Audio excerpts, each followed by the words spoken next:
بسم اللہ الرحمن الرحیم وبہ نستعین انہ خیر ناصر و معین وصلی اللہ علی محمد و اہل بیتہ الطیبین الطاہرین۔ پروردگار عالم آپ تمام عزیزان کی توفیقات خیر میں اضافہ فرمائے۔ الحمدللہ ہماری گفتگو فلسفہ اسلامی کے تعارف میں تاریخ فلسفہ اسلامی میں تھی۔ تاریخ فلسفہ اسلامی کے عنوان سے عالم اسلام کے اندر جو شخصیات گزری ہیں ان کا ایک مختصر تعارف کروا رہے تھے کہ تقریباً 10ویں صدی تک ہم پہنچ چکے تھے۔ 10ویں اور 11ویں صدی کی شخصیات متعارف کروا رہے تھے۔ عرض ہوا کہ 10ویں صدی کی جو بڑی بڑی شخصیات تھیں ان کا تذکرہ کیا، لیکن یہاں پر ایک نقطے کی جانب اشارہ کرنا ضروری ہے کہ یہ تقریباً 9ویں 10ویں صدی وہ ہے کہ جس 9ویں اور 10ویں صدی میں حکمت و فلسفہ، خصوصیت سے 10ویں صدی، اس 10ویں صدی میں حکمت و فلسفہ شیراز سے منتقل ہو کر اصفہان جاتا ہے اور مکتب اصفہان کی داغ بیل پڑتی ہے۔ یہ مکتب اصفہان 10ویں صدی سے 14ویں صدی تک 1307 ہجری تک چلتا رہتا ہے، یہاں تک کہ اس 14ویں صدی میں آغا علی مدرس زنوزی، یہ بہت بڑی شخصیت ہے، فلسفہ صدرہ کے عظیم مفسر ہیں، کہ حتیٰ کہ بعض لوگ کہتے ہیں کہ صدرہ کو متعارف کرانے والی شخصیت حقیقت میں یہی آغا علی مدرس زنوزی کی شخصیت ہے، کہ آغا علی مدرس زنوزی کو تہران کے حضرات دعوت دیتے ہیں اور آپ تہران تشریف لے کر جاتے ہیں اور مدرسہ تہران کی بنیاد ڈالتے ہیں۔ پھر اس کے بعد تہران کے اندر 14ویں صدی کے بعد بڑی بڑی شخصیات پیدا ہوتی ہیں، یہاں تک کہ پھر آہستہ آہستہ وہ تہران کا جو فلسفی مرکز ہے قم کی طرف منتقل ہوتا ہے۔ قم کی طرف جو منتقل ہوتا ہے تو اس وقت معاصر زمانے میں الحمدللہ فلسفے کا سب سے بڑا مرکز خود قم کو قرار دیا جاتا ہے، کہ سب سے بڑی شخصیات بہرحال قم کے اندر ہے، اگرچہ تہران کے اندر بھی ہیں اور تک و تو شخصیات مختلف جگہ پر بھی تھی، لیکن بہرحال عمومی طور پر جو مرکز اور محوریت ہے وہ اس قم کو حاصل ہے۔ اچھا، 10ویں اور 11ویں صدی میں جو 2-3 شخصیات رہتی تھیں ان کا نام لے کر میں ملا صدرہ کی طرف آؤں کہ بہت زیادہ لمبی گفتگو بھی نہ ہو اور بحثوں کو سمیٹنا چاہتے ہیں۔ دیکھیں، 10ویں 11ویں شخصیت میں ایک بڑی شخصیت جو ہمارے پاس عالم اسلام میں ہے وہ سید محمد باقر حسینی استرابادی، جو معروف ہے میر داماد سے۔ یہ شخصیت وہ ہے کہ ایک لحاظ سے آپ ان کو مکتب اصفہان کا مؤسس اور بنیان گزار بھی کہہ سکتے ہیں، اور دوسری طرف سے ملا صدرہ جیسے عظیم حکیم کے استاد ہیں۔ اکثر جو ملا صدرہ کا فلسفی کام ہے وہ انہی کے زمانے میں ہوا، اور سید محمد باقر حسینی استرابادی المعروف میر داماد یا محقق داماد، ان کو اس لیے کہتے ہیں کہ یا خود آپ یا آپ کے والد محقق کرکی صاحب جامع المقاصد، محقق کرکی کے داماد تھے۔ اس اعتبار سے اس بزرگوار کا فیملی نیم میر داماد مشہور ہو جاتا ہے۔ محقق میر داماد کے لیے کہتے ہیں کہ بہت زیادہ عرفانی تمایلات رکھتے تھے، اور آپ اشعار بھی کہتے تھے، اور ان کا شعری تخلص اشراق تھا۔ محقق میر داماد اگرچہ رسماً ایک مشائی فلسفی تھے، بہرحال اگر ملا صدرہ نہ ہوتے تو ظاہر سی بات ہے کہ اس عظیم شخصیت کے نظریات کافی عرصے تک مجامع علمیہ میں حاکم رہتے۔ ان کی مشہور کتاب خود قبسات ہے اور چند کتب ہیں کہ ہمارے بر صغیر میں اہل سنت برادران کے ہاں معمولاً کافی عرصے تک ان کی کتابیں محافل علمی میں زیر درس و بحث رہی ہیں۔ کہتے ہیں کہ یہ بزرگوار خود کو معلم ثالث مانتے تھے اور ان کی جو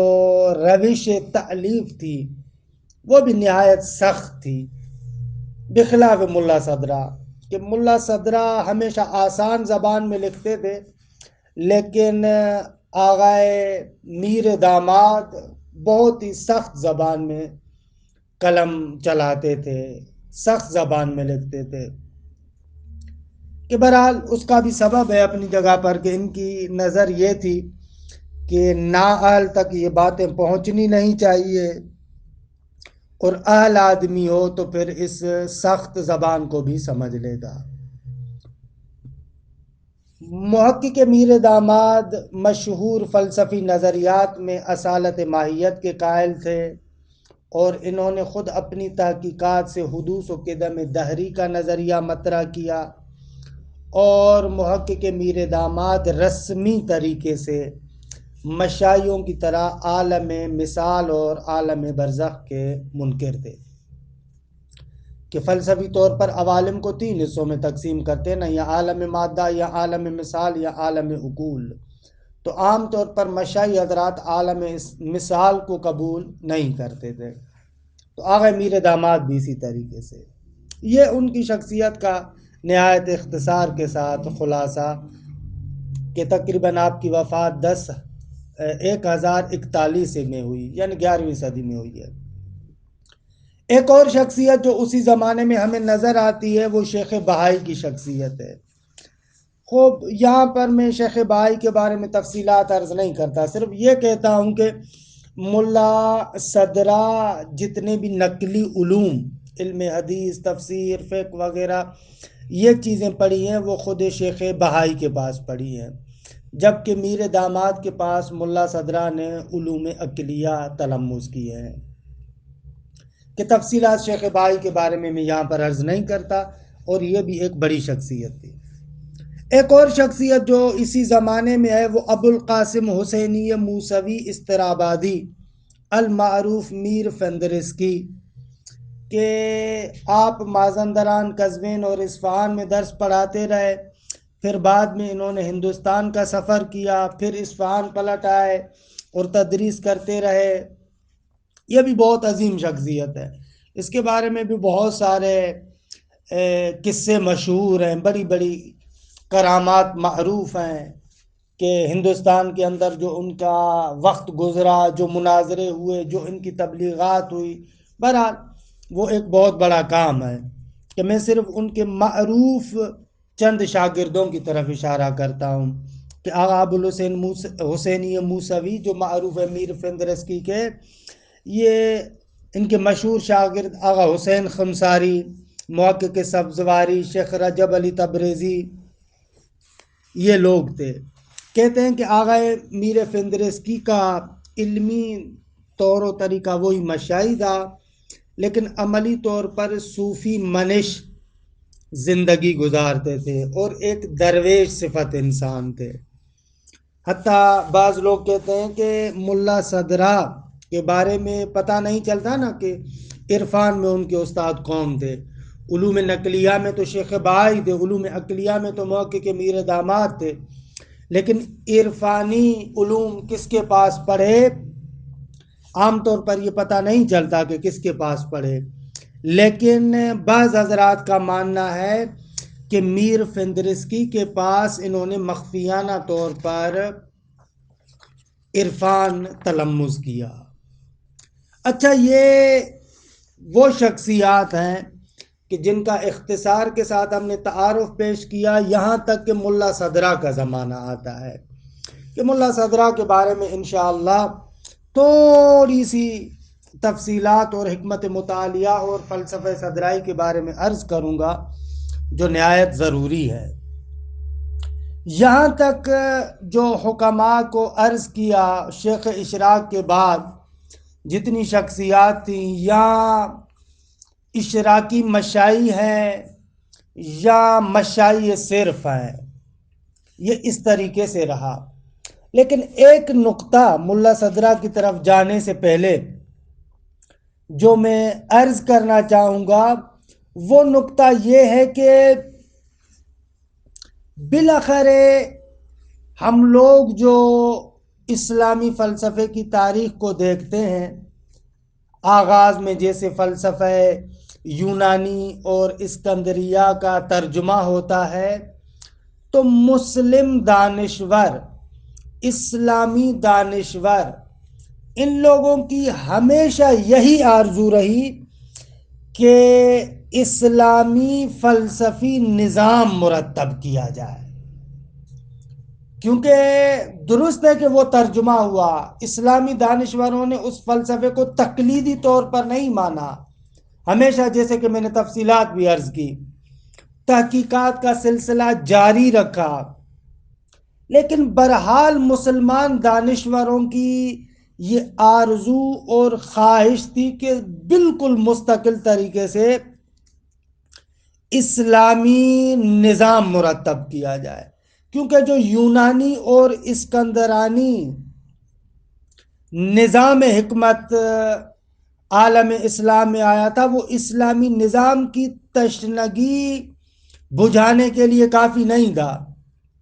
اسی لیے دیکھتے ہیں کہ تقریباً دانشوروں نے ہمیشہ یہی کوشش کی ہے کہ اصلاً ایک اسلامی نظام مرتب کیا جائے، فلسفہ ہو لیکن اسلامی فلسفہ 100% 100% ایسے ہو۔ تو اس کے بارے میں سب لوگوں نے کوشش کی، حتیٰ کہ ہم دیکھتے ہیں کہ ابو علی سینا اپنی زندگی کے آخری حصے میں وہ ایک کتاب لکھتے ہیں، حکمت مشرقی۔ حکمت مشرقی کی جو صحیح و تلاش کی انہوں نے، اور آج کے زمانے میں ہمارے پاس منطق المشرقی یہ نامی کتاب بھی ابو علی سینا کی موجود ہے، یہ اس بات کا پتہ دیتی ہے کہ حتیٰ ابو علی سینا جو رائج فلسفہ مشاء میں الشفا کے نام سے انسائکلوپیڈیا لکھ چکے تھے، اس کے مقابل میں اصلاً اسلامی نظام حکمت کو متعارف کرانے کے لیے انہوں نے حکمت مشرقیہ لکھنے کا آغاز کیا، کہ ہمارے پاس منطق مشرقیین کے نام سے ایک چھوٹا سا کتابچہ موجود ہے۔ بعض حضرات کہتے ہیں کہ واقعاً انہوں نے حکمت مشرقیہ نامی ایک لمبا چوڑا نظام مرتب کیا جو کتاب ہم تک نہیں پہنچی، بعض کہتے ہیں کہ وہ لکھنا چاہ رہے تھے، ابھی آغاز کیا تھا کہ ان کا انتقال ہو گیا۔ علی ای حال جو بھی تفصیلات ہوں، ان تفصیلات کو چھوڑتے ہوئے اس بات کا پتہ چلتا ہے اس سے کہ ابن سینا نے اس کام کا آغاز کیا تھا، اس میں کوئی شک نہیں ہے۔ پھر اس کے بعد ہم دیکھتے ہیں شیخ اشراق اس کام کو آگے بڑھاتے ہیں، کہ اس کام کے تحقق کے لیے وہ حکمت اشراق کو پیش کرتے ہیں، کہ یہ آرزو ہے کہ ایک اسلامی فلسفی نظام مرتب کیا جائے، کہ شیخ اشراق وارد عمل ہوتے ہیں، بہرحال ان کے نظام کے اندر جو نکات قوت ہیں، جو نکات ضعف ہیں، وہ اپنے تمام نکات قوت و ضعف کے ساتھ ایک نظام کی بنیاد ڈالتے ہیں۔ لیکن آخرکار یہ جو تمام حکماء کی آرزو ہے، یہ آرزو ملا صدرہ کے ذریعے سے اپنے نقطہ کمال تک پہنچتی ہے۔ اسی لیے ہم دیکھتے ہیں کہ ملا صدرہ کہ انشاءاللہ تفصیلات اس کی عرض کریں گے یہاں پر کسی حد تک، جو نظام حکمت عالم اسلام کے سامنے پیش کرتے ہیں، اس کو رسمی طور پر حکمت متعالیہ کا نام دیتے ہیں۔ حکمت متعالیہ، کہ آغاز میں اس حکمت مطالعہ کا نام الاشارات و تنبیہات کے 10ویں نمط میں بو علی سینا نے نام لیا تھا، اور شیخ اشراق نے بھی کام کرنا شروع کر دیا تھا کہ آگے چلائیں، لیکن اس کو جیسا کہ عرض کیا کہ نقطہ کمال تک پہنچانے والا ملا صدرہ ہے۔ اور اس حکمت مطالعہ سے بھی وہ حکمت مراد ہے جو اسلامی معارف پر مشتمل ہو۔ اسی حکمت مطالعہ کو کبھی کبھار حکمت مشرقی یا کا نام بھی دیتے ہیں، اور خواجہ نصیر الدین طوسی اس حکمت مطالعہ کے بارے میں کہتے ہیں کہ حکمت مطالعہ وہ حکمت ہے جو بحثی اور شہودی ہے، یعنی عقلی روش بھی ہے اور شہودی روش بھی ہے اس میں، کیونکہ حکمت مشاء کے اندر فقط بحثی اور عقلی روش تھی۔ البتہ خواجہ نصیر الدین طوسی کی خود اپنی شخصیت ایسی ہے کہ جس پر بہرحال شیخ اشراق کی کافی زیادہ چھاپ ہے، ان کی تأثیر ہے۔ اور اس کے بعد ہم دیکھتے ہیں کہ مثلا ملا صدرہ کے جو استاد تھے محقق میر داماد، وہ آ کر حکمت مطالعہ کو حکمت بحثی، شہودی اور دینی روش کا بھی اس کے اندر اضافہ کرتے ہیں کہ میر داماد کے بقول حکمت یمانی یا حکمت ایمانی، یہ وہی حکمت مطالعہ ہے۔ درست ہے۔ البتہ ان باتوں کو صراحت کے ساتھ میر داماد نے کسی جگہ پر نہیں لکھا، لیکن اس کے کلن عمل سے یہ چیزیں سمجھ میں آتی ہیں۔ اب آپ اس تمام سیناریو کو اور اس منظر نامے کو مد نظر رکھیں کہ حکماء اور بزرگان کی کوشش رہی کہ ایک حکمت مطالعہ کی بنیاد ڈالی جائے۔ اب اس سیناریو کے اندر جو تمام حکماء کی آرزو ہے، جو تمام حکماء کی خواہش ہے، جو تمام اسلامی حکماء کا خواب ہے، وہ خواب شرمندہ تعبیر ہوتا ہے ملا صدرہ رحمت اللہ علیہ کے ذریعے سے۔ تمام حکماء کے خواب کو شرمندہ تعبیر کرتے ہیں ملا صدرہ، کہ یہاں سے یہ حکمت مطالعہ وجود میں آتی ہے، کہ یہ حکمت مطالعہ وہی حکمت ذوقی بھی کہلاتی ہے، حکمت دینی بھی کہلاتی ہے، حکمت محمدیہ بھی کہلاتی ہے، حکمت ایمانیہ بھی کہلاتی ہے۔ یہ ہے حکمت۔ بس ملا صدرہ کے فلسفے کو اس مشائی اور عام فلسفے کے ساتھ کاتی کرنا اور ملانا اور وہی سمجھنا، یہ بالکل بڑا اشتباہ ہے، کہ انشاءاللہ یہاں پر کچھ میں توضیحات عرض کروں گا، لیکن مختصر ملا صدرہ کا تعارف کراؤں۔ دیکھیں 10ویں صدی کی آخر میں عالم اسلام میں ایک عظیم حکیم الہی صدر المطلعین المعروف ملا صدرہ، یہ جو شخصیت ہے یہ پیدا ہوتے ہیں، اور حکمت و فلسفے میں ایک جدید نظام کے مؤسس بھی ہیں۔ آپ کی ولادت کہتے ہیں کہ 978 یا 979 ہجری میں ہے، اور وفات 1045 میں یا 1050 میں ہوئی۔ ملا صدرہ کی زندگی کے جو مراحل ہیں، جلدی میں تعارف کرواؤں۔ ملا صدرہ کی زندگی کے مراحل کہتے ہیں کہ ایک لحاظ سے 3 مراحل ہیں۔ شاگردی کا زمانہ، کہ شاگردی کا زمانہ ملا صدرہ کا ابتداً شیراز میں وہاں پر اساتید کے پاس پڑھتے ہیں، شیراز کے بعد آپ قزوین جاتے ہیں، قزوین میں جا کر پڑھتے ہیں، پھر قزوین سے اصفہان جاتے ہیں، پھر اصفہان سے ملا صدرہ بالآخر زندگی کے آخری حصے میں شیراز آتے ہیں۔ یہ شاگردی کے زمانے میں اصفہان سے پھر شیراز آتے ہیں۔ یہ ہے شاگردی کا دور اور شاگردی کا مرحلہ، کہ پہلا مرحلہ شیراز، پھر قزوین، پھر اصفہان، پھر شیراز پلٹ کر آتے ہیں۔ دوسرا مرحلہ جو ملا صدرہ کی زندگی کا مرحلہ ہے، اور یہ بھی نہایت اہم کردار ادا کرتا ہے کلن ملا صدرہ کے ملا صدرہ بننے میں، کہ اس مدت کو تقریباً 7، 11 یا 15 سال کی مدت کہتے ہیں۔ یہ ملا صدرہ کی گوشہ نشینی کا زمانہ ہے۔ اس زمانے میں ملا صدرہ کم کے باہر ایک چھوٹا سا دیہات ہے، گاؤں ہے، کہک نامی دیہات اور گاؤں، اس گاؤں کے اندر رہتے ہیں کہ میں نے عرض کیا کہ اس کی مدت کے بارے میں بھی اختلاف ہے، بعض کہتے ہیں 7 سال، بعض کہتے ہیں 11 سال، بعض کہتے ہیں 15 سال کی مدت۔ یہ وہ مرحلہ ہے کہ جس زمان کے اندر ملا صدرہ ریاضت اور تفکر کے مراحل گزارتے ہیں۔ خود ان کی زبانی اپنی، خود جو انہوں نے اپنی کتابوں میں لکھا ہے، کہتے ہیں کہ یہ جو میرا گوشہ نشینی والا زمانہ ہے، اس زمانے میں نہ تو میں نے تدریس کی، نہ تو کوئی میں نے تالیف کی، صرف اور صرف عملی طور پر سیر و سلوک کے منازل طے کرنے میں گزارے، عملی طور پر سیر و سلوک اور تزکیہ نفس کے مراحل کو انہوں نے گزارا ہے۔ یہ گوشہ نشینی کا زمانہ ہے۔ البتہ ان مراحل کو گزارنے کے بعد یہ جو عظیم مرحلہ تھا، پہلا مرحلہ اساتید کے پاس، بڑے بڑے اساتید، محقق میر داماد، شیخ بہائی، میر فندرسکی، ایسی بڑی بڑی شخصیات سے پڑھا، پھر اس کے بعد عملی طور پر عزلت اختیار کرتے ہیں، گوشہ نشینی اختیار کرتے ہیں، پھر اس کے بعد ملا صدرہ پھر فلسفے کی طرف پلٹتے ہیں اور عالم اسلام میں فلسفے کا ایک دائرۃ المعارف اور انسائکلوپیڈیا اسفار کے نام سے مرتب کرنا شروع کرتے ہیں۔ اور یہاں پر بھی اس دوسرے مرحلے کے بارے میں بھی بہرحال مختلف گفتگویں، بعض کہتے ہیں کہ ملا صدرہ کو اصفہان سے جلا وطن کیا گیا تھا، نکالا گیا تھا وہاں سے، شہر بدر کیا گیا تھا۔ البتہ بعض حضرات کہتے ہیں کہ نہ، شہر بدر نہیں کیا گیا تھا، حکومت کی روش کو دیکھ کر اور اس زمانے کے بہت سارے روحانیوں کو دیکھ کر خود بدظن ہوئے تھے اور وہاں سے عزلت اور گوشہ نشینی کی زندگی انہوں نے خود سے اپنائی تھی۔ یہ 2 مرحلے تھے۔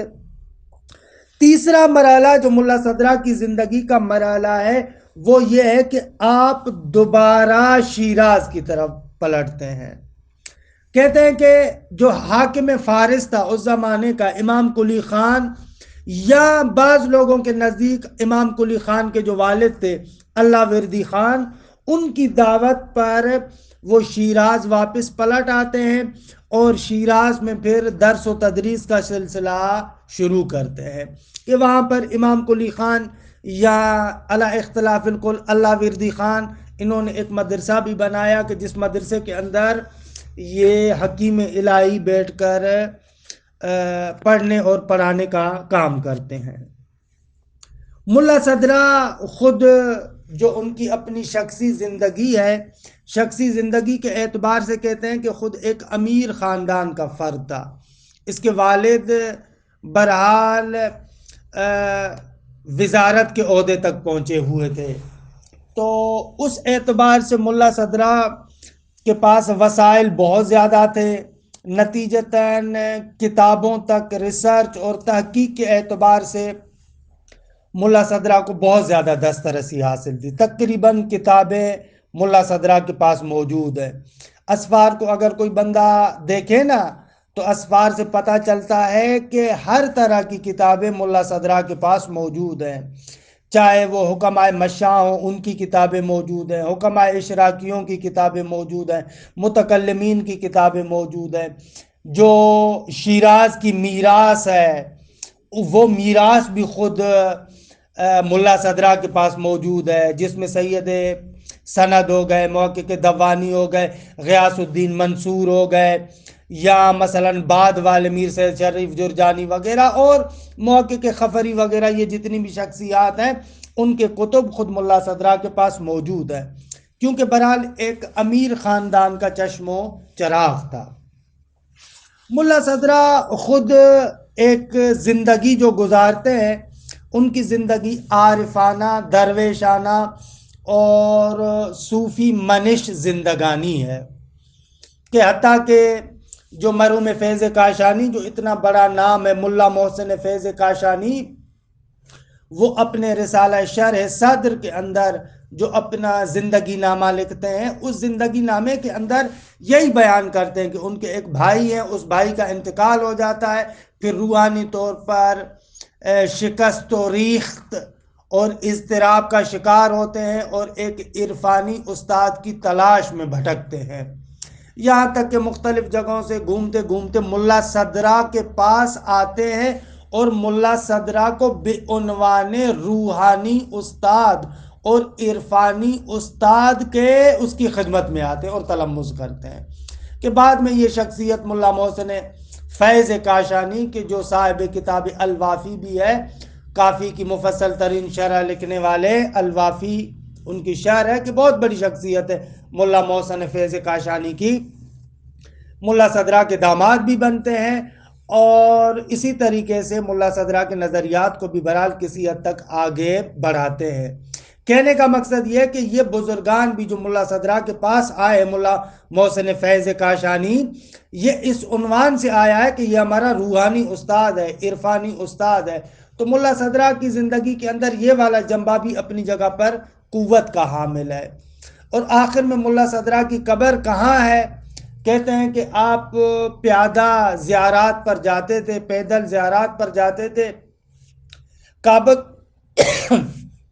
کعبۃ اللہ کی زیارت کے لیے جب آپ نکلے تو بعض حضرات کہتے ہیں کہ بصرے میں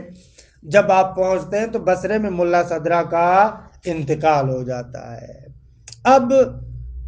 ان کی آخری آرام گاہ کہاں ہے اتنے عظیم فلسفی کی، اس میں اختلاف ہے۔ بعض کہتے ہیں کہ ان کو بصرے کے اندر دفن کیا گیا تھا، اور بعض حضرات کہتے ہیں کہ نہ، ان کو بصرے سے